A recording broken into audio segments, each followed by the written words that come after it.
Alright, so we're going to show what it looks like when I go through some of the menus, see if this time the artifacts show up the same way they normally do, because it changes every time. You can see some of the pixel missing there in the upper right hand corner. There's some stuff that's not supposed to be there, it doesn't line up.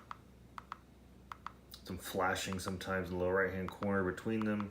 This is much better than it was the first time I updated. Let's see, sometimes stepping through segmentation ends up looking real ugly. Yeah, it doesn't have some of those sticking issues that it did before.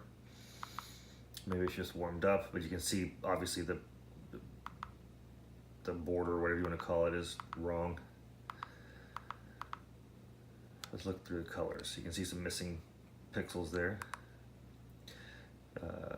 Yeah, pixels aren't supposed to be where they are, wrong color.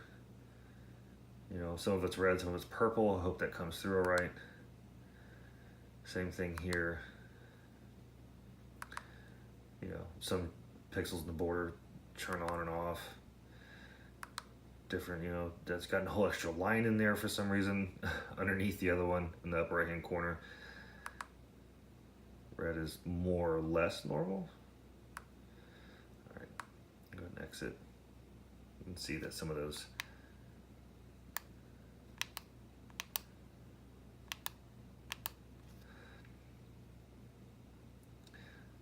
so what I'm going to do is I'm going to go ahead and change the self-test to on to see if the laser thing, that's where I've noticed this time around. You can see still some of this stuff is not right.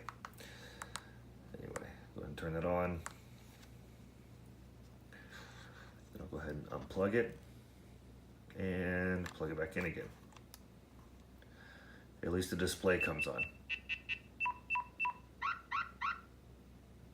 Yeah, you can see some artifacts in that as well, of course. So I'll go back to dark because that's how I like to run.